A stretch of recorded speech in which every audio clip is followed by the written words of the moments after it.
Hello, my name is Brandon Bryant, and I'm here to discuss what I like to call the bass conundrum.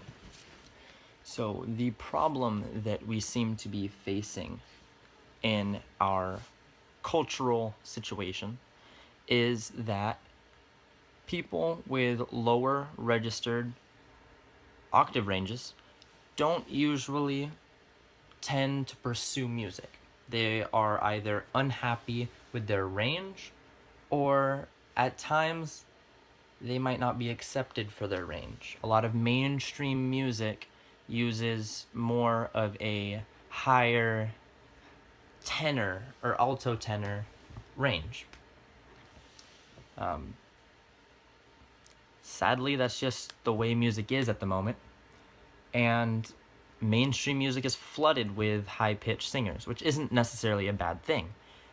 I think high pitched voices are very talented, but I think people with lower registers should be given more of a shot. The biggest problem that these lower registered singers are facing at the moment is that it's hard to sing along with the mainstream music. This causes you not to want to get into music and can end up just completely shutting down any opportunity for you to progress in a music career. The idea of this project is that I would be able to instruct a group on how to do or how to change the key of a song to match your own vocal range. So it's not necessarily the original song anymore. It's your cover, your little twist on the original song. This can be time consuming and it can be frustrating. But at the end of the day, I believe it's very rewarding to be able to say, yeah, you know that song where he hit that note that sounded like he was going to shatter a glass? I sang along with that song. I didn't necessarily hit the high notes like he did. I made the music my own. I changed the music. I brought it to a lower key, or I added different instruments to add my own little twist, my own little flair to the song. And I think this is what bass singers, baritone singers need to thrive in this current cultural setup. Over the past year, I've been in choir, and I've had a lower register. I am a baritone, so I can hit some. I'm a mid tenor range, mid bass range, so I'm in between. This is a good thing and a bad thing. I mean, I can't hit anything too high. I can't hit anything too low. I like my range, and I think with work, I can make my range work, or I can make my range follow what I need it to. If I need to do a song, I can change the key to a comfortable pitch for me. So, I guess that was the introduction. Let's get into what this consists of. The first thing, sing along to the song and see how comfortable you are to it. My cover that I'm doing for this project is Death of a Bachelor by Panic at the Disco. The lead singer of Panic at the Disco is a very high-pitched singer. This is a challenge, but at the same time, I think it's something that I can pull off.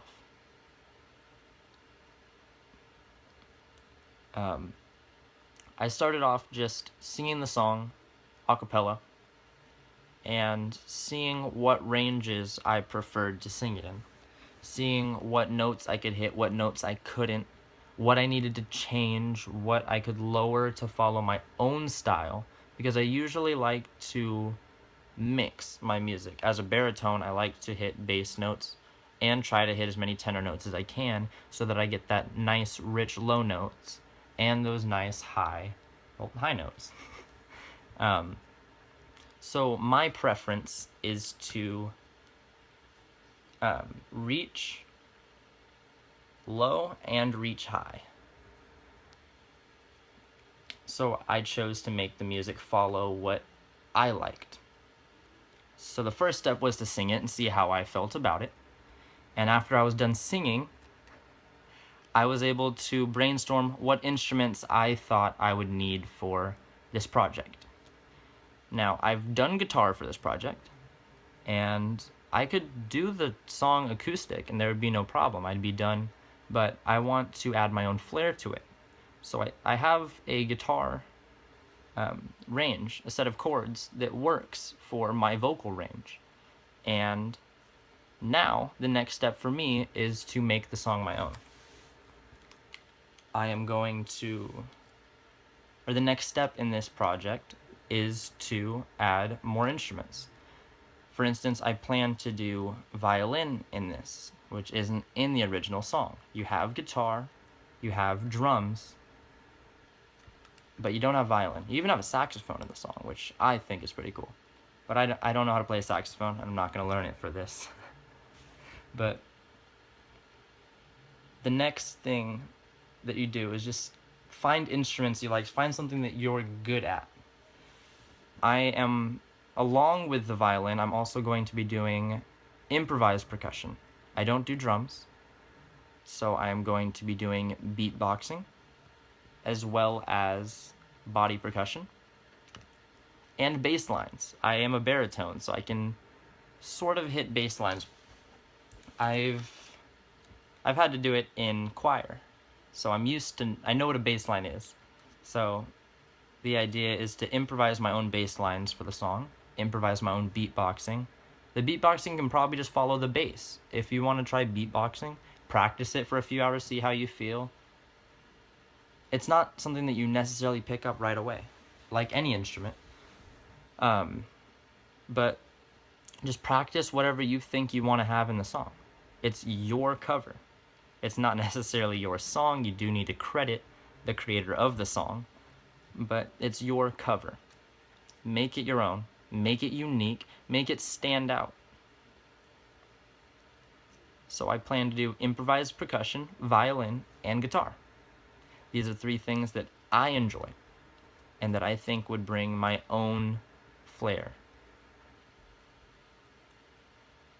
Now, doing all this isn't as easy as it sounds. If it sounded easy in the first place, it's harder than it sounds. Believe it or not, it is harder than it sounds. Especially when you haven't played an instrument in a while. If you think, oh, this would sound really good in this song, maybe I should pick that instrument up again, you might have a couple of problems. I've had that because I'm not that talented on any instruments, so I've pretty much had to relearn my basics. But it's worth it. In the end, the extra time that I spend is just more towards what I'm going to get out of the project, and hopefully what I can show you guys how to get out of it. The next step in this project is, if you have the access, try some recording software, recording equipment after you're comfortable with your chords or notes and your instruments. You're comfortable with your beatboxing, you know what you want to do for your bass lines, you know what you want to do for your body percussion.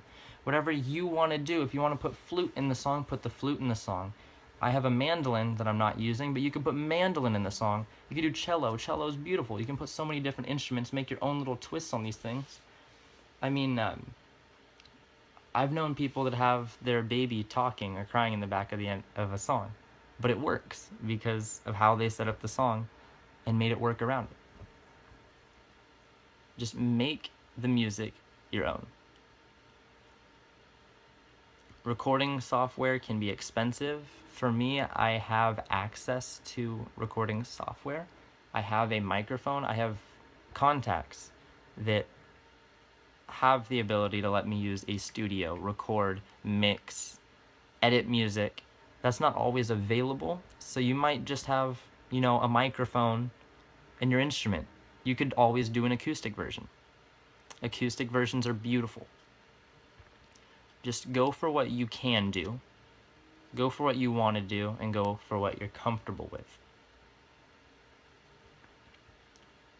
So the hope out of this project is that over time, people would start to see that it doesn't necessarily end at your vocal range. Your vocal range isn't the number one decider in how far you can make it in the music world.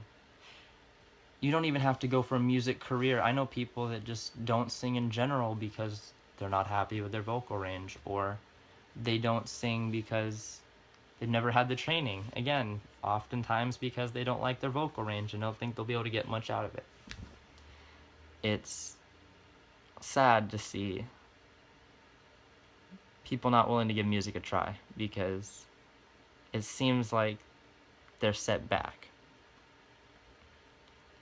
But hey, you can only try your best, right? So, if you're seeing this, just challenge yourself. Try one song, change the pitch, find what you like.